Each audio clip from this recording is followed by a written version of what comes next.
నమస్తే, welcome to burning topic. భారతీయ పౌరుల భద్రతకు ముప్పు వాటిల్లే ప్రమాదం ఉండడంతో ఇరాన్ కీలక నిర్ణయం తీసుకుంది. నేరపూరిత శక్తులు వీసా రహిత ప్రవేశ సదుపాయాన్ని దుర్వినియోగం చేస్తున్న కారణంగా భారతీయ సాధారణ పాస్పోర్ట్ హోల్డర్లకు కల్పించిన వీసా రద్దును ఇరాన్ ప్రభుత్వం సస్పెండ్ చేసింది. ఈ నెల 22వ తేదీ నుంచి ఈ కొత్త నిబంధనలు అమల్లోకి వస్తాయని ఇరాన్ ప్రకటించింది.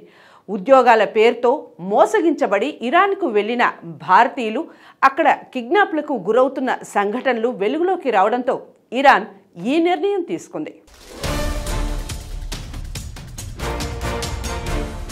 ఇరాన్ టూరిజాన్ని అభివృద్ధి చేసేందుకు 2024 ఫిబ్రవరిలో భారతీయుల కోసం ఈ వీసా మినహాయింపును ప్రవేశపెట్టింది. అయితే అప్పటి నుంచి అనేక సంఘటనలలో భారతీయులను తప్పుడు ఉద్యోగ హామీలతో లేదా ఇతర దేశాలకు పంపిస్తామని చెప్పి ఇరాన్కు రప్పించినట్లు నివేదికలు వచ్చాయి. అంటే ఈ నిర్ణయం ప్రధానంగా మోసాలు, అక్రమ రవాణా, కిడ్నాప్లను నిరోధించే లక్ష్యంతో తీసుకున్నందున దీనిని భద్రతా చర్యగా పరిగణించాల్సి ఉంటుంది.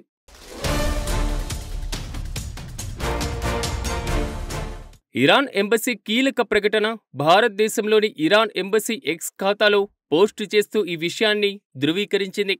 సాధారణ భారతీయ పాస్పోర్ట్ హోల్డర్ల కోసం ఇస్లామిక్ రిపబ్లికన్ ఆఫ్ ఇరాన్లో ఉన్నటువంటి ఒక మార్గం పర్యాటక వీసా రద్దు చేసి నియంత్రణను అమలు చేసి ఈ నెల 22 నుంచి నిలిపివేయబడింది. ఈ విధంగా ఇరాన్ ఎంబసీ తెలియజేసింది. ఈ నెల 22వ తేదీ నుంచి సాధారణ పాస్పోర్ట్లు ఉన్నటువంటి భారతీయ పౌరులు ఇరాన్ భూభాగంలోకి ప్రవేశించడానికి లేదా ప్రయాణించడానికి వీసా పొందవలసి ఉంటుంది.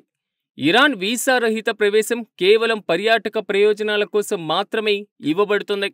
ప్రతి 6 నెలలకు ఒకసారి 15 రోజుల పాటు మాత్రమే ఇది చెల్లుబాటు అవుతుంది. ఉపాధి కోసం దీనిని ఉపయోగించడానికి వీలు లేదు.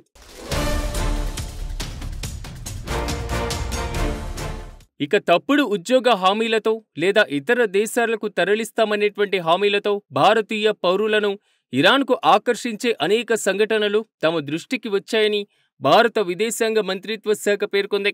సాధారణ భారతీయ పాస్పోర్టు హోల్డర్లకు అందుబాటులో ఉన్న వీసా మినహాయింపు సౌకర్యాన్ని ఉపయోగించుకొని వ్యక్తులను మోసం చేసి ఇరాన్కు రప్పించారు. ఇరాన్ చేరుకున్న తర్వాత వారిలో చాలామంది డబ్బు కోసం కిడ్నాప్ చేయబడ్డారు అని మంత్రిత్వ శాఖ ఒక కీలక ప్రకటనలో తెలిపింది.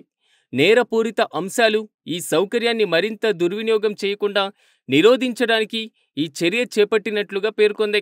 వీసా రహిత ప్రయాణం లేదా ఇరాన్ ద్వారా ఇతర దేశాలకు పంపిస్తామనే హామీ ఇచ్చేటువంటి ఏజెంట్లను నమ్మవద్దని విదేశాంగ మంత్రిత్వ శాఖ భారతీయ పౌరులకు సలహా జారీ చేసింది.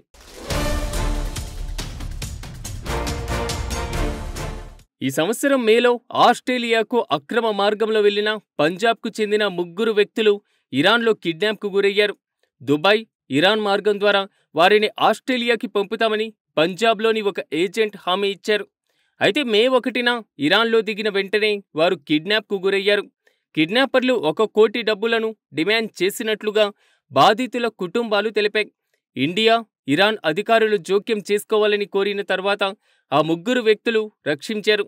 ఇక నకిలీ ఉద్యోగ ఆఫర్ల కేసు పెరిగిన నేపథ్యంలో ఇరాన్లో ఉద్యోగం కోరుకునేటువంటి పౌరులు అత్యంత అప్రమత్తతో ఉండాలని భారతదేశం గతంలో కూడా హెచ్చరించింది. ఇరాన్ నిర్ణయంతో విదేశాంగ మంత్రిత్వ శాఖ భారతదేశంలోని పౌరులందరికీ ప్రయాణ సలహా జారీ చేసింది. ఇరాన్కు వెళ్లాలని భావించే భారతీయ పౌరులు అత్యంత జాగ్రత్తగా ఉండాలని సూచించింది. వీసా రహిత ప్రయాణాన్ని ఆఫర్ చేసే లేదా ఇరాన్ మీదుగా 3వ దేశాలకు పంపుతామని హామీ ఇచ్చే ఏజెంట్లను నమ్మవద్దని పేర్కొంది. వారి నుంచి ఎలాగైనా తప్పించుకోవాలని ఎంఈఏ గట్టిగా సూచించింది. ఈ నెల 22వ తేదీ నుంచి సాధారణ పాస్పోర్ట్లు కలిగిన వారంతా తప్పనిసరిగా దౌత్య కార్యాలయాల ద్వారా వీసా పొందిన తర్వాతే ఇరాన్కు వెళ్లాలని స్పష్టం చేసింది భారతీయ విదేశాంగ శాఖ.